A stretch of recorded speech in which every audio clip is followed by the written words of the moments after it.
Trop de choses nous lient à ces vieux villages. Non. Nous sommes enracinés ici. Il y a entre ce village et nous une complicité vitale. Oui. Et le quitter, ce serait mourir. En tout cas, c'est ceux qui resteront ici qui risquent fort bien de se noyer. Ce barrage représente pour notre jeune pays un intérêt économique certain. Et pour l'intérêt du pays, on ne saurait avoir de scrupules pour un petit village.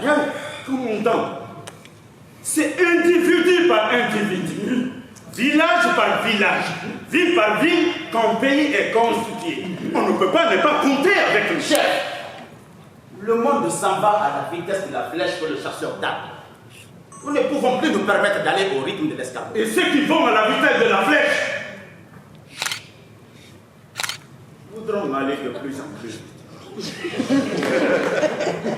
Parce qu'ils ne savent pas vers quoi ils courent. Bon, écoutez, chef, je suis simplement venu vous informer. Je vous dis encore que la décision du gouvernement est irrévocable. Vous partirez donc en plantation. Mon commandant, peut-être vaut-il mieux dire au gouvernement dès maintenant que nous ne pourrons pas partir. Je suis certain de vous Que nous ne pouvons pas abandonner nos morts ici. Non, nous ne partirons pas. Les morts et les génies nous aideront. Les morts sont morts, voyons.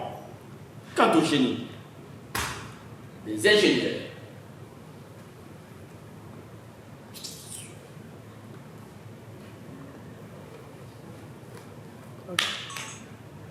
Vous avez donc si totalement choisi le blanc? Oui, Onda.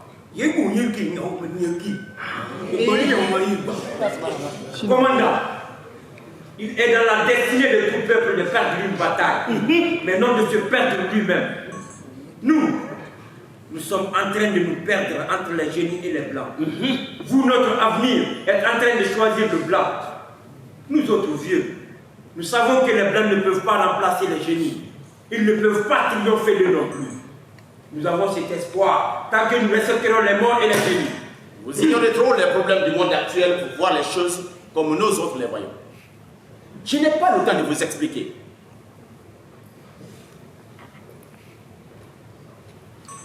Je suis là moi aussi pour exécuter des œuvres d'A.O. Ce dont je suis sûr, c'est que dans le monde actuel, on n'a pas raison ou tort. On accepte un tort, on impose sa raison. Voilà. Chef, moi je m'en vais. Je te charge de dire la nouvelle aux villageois. Dis-leur de s'apprêter à partir. On vous tiendra au courant de l'évolution de la situation. Nda. Alumba. Nda. Voilà. Nyango. Voilà. Voilà. Il Il est venu, il a parlé et il est parti. Le fils échappe à son père et à sa mère et travaille à se perdre. Comment les sauver, eux, mon fils? Comment nous sauver? Nous lutterons avec l'aide des dieux et des ancêtres. Là réside notre ultime espoir. Nyango. Nda. Plus que jamais, nous devons aller consulter les esprits. Et ensuite, nous entendrons les explications de mon fils qui devrait arriver bientôt. Oui, madame, commandant. Oui, je ça y a fumé.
Essané.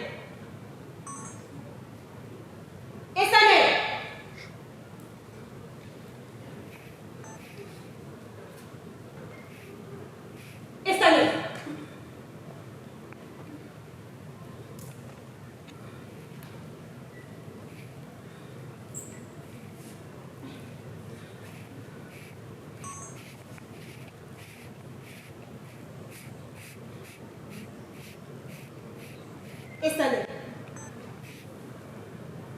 La maison est triste et silencieuse. Tu as perdu ton sourire. Et on ne te voit plus que rêveuse.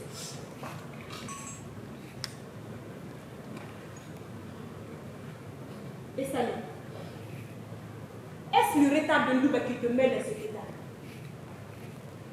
Évidemment, l'absence prolongée de mon mari ne me fait pas plaisir. Mais ce qui m'inquiète le plus, c'est cette histoire qu'Assalé a propagée dans le village. Toi aussi, comment n'essaierais-je pas tourmenter moi aussi? Cette affaire commence à prendre des proportions effrayantes. Tu vois, le conseil des anciens vient de se réunir. Moi, cette histoire ne m'alarme aucunement. C'est une invention d'Assalé que l'imagination de chacun grossit de manière fantaisiste. J'avais du mal à admettre l'histoire d'Assalé. Mais ce rêve... Tu as fait un rêve? Un cauchemar, oui. Ndouba, Enoku et moi au bord du fleuve. Je ne sais pas ce que nous y faisions.